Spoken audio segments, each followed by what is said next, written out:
Hey guys, and welcome to this next lesson. In this lesson, we're going to discuss the gradient and blend tools.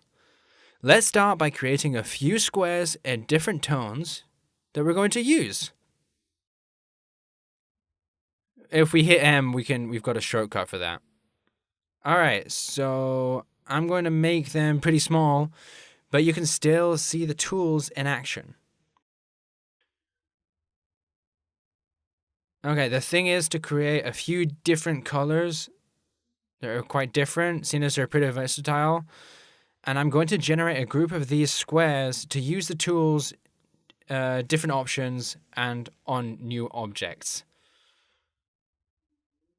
Okay, first, we're going to see the blend tool. As we can see, a window shows up with different options. What we're going to do is duplicate them using Alt plus Shift to make them the same, and so that they're on the same level.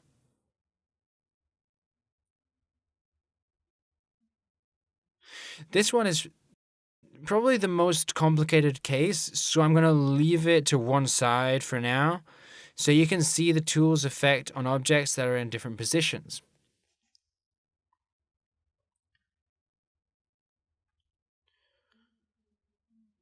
As I was saying earlier, from this window, we can get like a number of options for the blend tool. We're going to leave it as it is. We would get like a softening effect. If we move it, we can see the effect it has on our new object. It's going to be a bit strange, actually, so be careful with that. It's better to just let this tool act on simple surfaces like this, like this rectangle right here. Let's open the blend tool again. So this time we're going to be changing the stroke's continuity. Let's hit OK, and this is the example I wanted to show you. The gradient perfectly follows the position where our two objects are. Let's continue with the options the tool gives us. The next step is the blend tool, as the name of the program indicates. I normally use the color softener just as much as blending. The difference is that in the softener, we get like a uniform gradient, whilst in the other one, it kind of breaks the color scale. So it leaves it with like divided and different color changes or sections. Okay, so let's look at this example. If you look closely, the color change is much more gradual, and you can see that it's more fragmented. All of this depends on the number of steps that we give it. If we use less, it's much more notable. For example, in this one, we've used less, and it's divided up the tones because it doesn't reach the minimum to reach the gradient to make something more complete.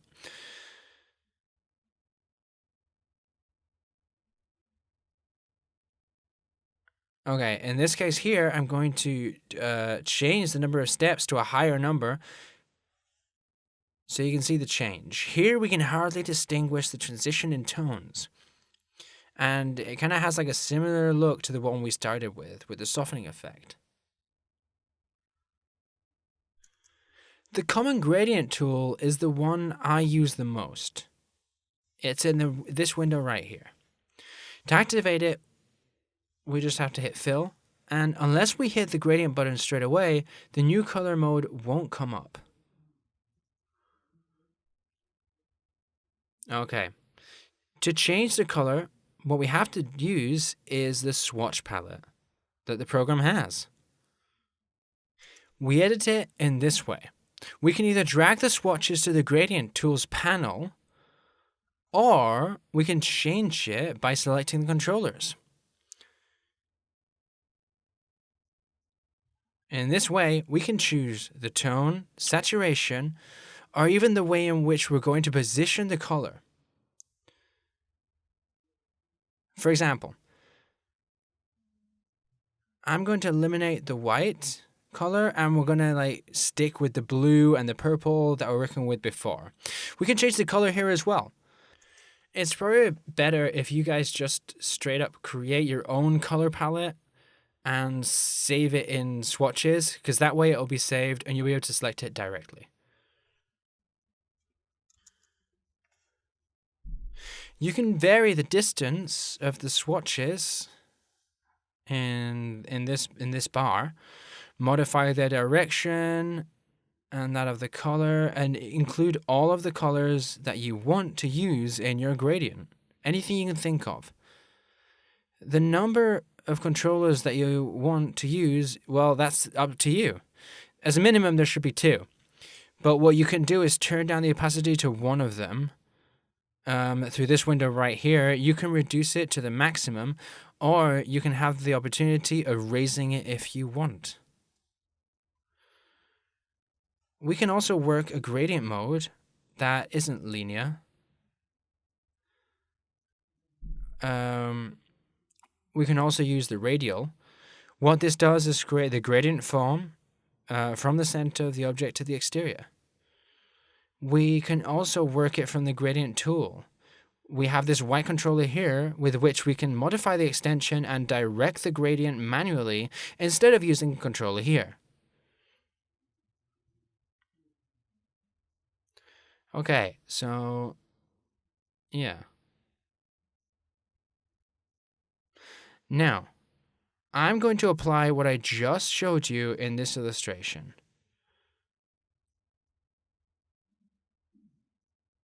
We're going to create a blot on the dog that we'll treat with the blend tool and the gradient tool. With the pen, I'm going to create a figure that will act as a blot on the dog. And I'm going to put one that's exactly the same on top, using it to be able to use the gradient tool on. I'm going to copy and paste in the same place. With Alt and Shift held, I make it smaller and modify the gradient tone a little to show you how it varies when we use the tool.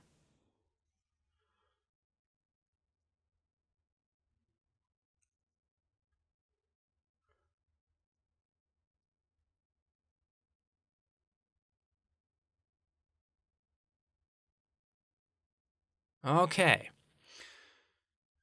I'm going to make it a little smaller just so you can notice the change a bit more. All right, now we have the blend activated. I'm going to use it, and the result is going to be something like this. It's it's a much more striking gradient. So what I'm going to use is more flat color.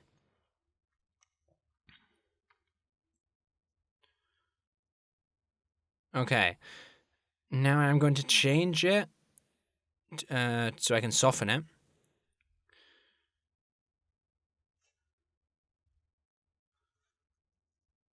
And as you can see, it's going to give us like something that's a little peculiar. It's kind of a weird gradient there. So I'm going to change the tones in this blot to flat tones. All right, if I select the one below with A and choose a darker tone, so we can see the change as well.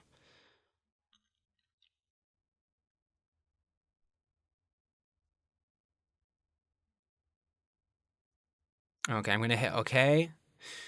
And we get kind of like a radial gradient because we left that object in the middle.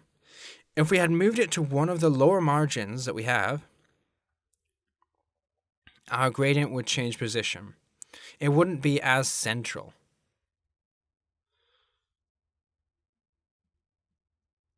All right, I'm going to change the swatches and I'm going to repeat it with other tones so that you can see the changes. I chose bright pink and this other fuchsia tone. This dark fuchsia. As you can see, the softener gives it a radial effect. All right, so this is going to be like everything for now on gradients. I hope that everybody has found this useful. I would also like to give some advice on a web page that I usually use when I want to choose my palettes, because it gives me some quite good results. And if you're not sure which one you want to choose, well, you should probably choose Web Gradients. It's basically a really comfortable web page to use. It automatically creates a color palette, and you can choose some really nice tones.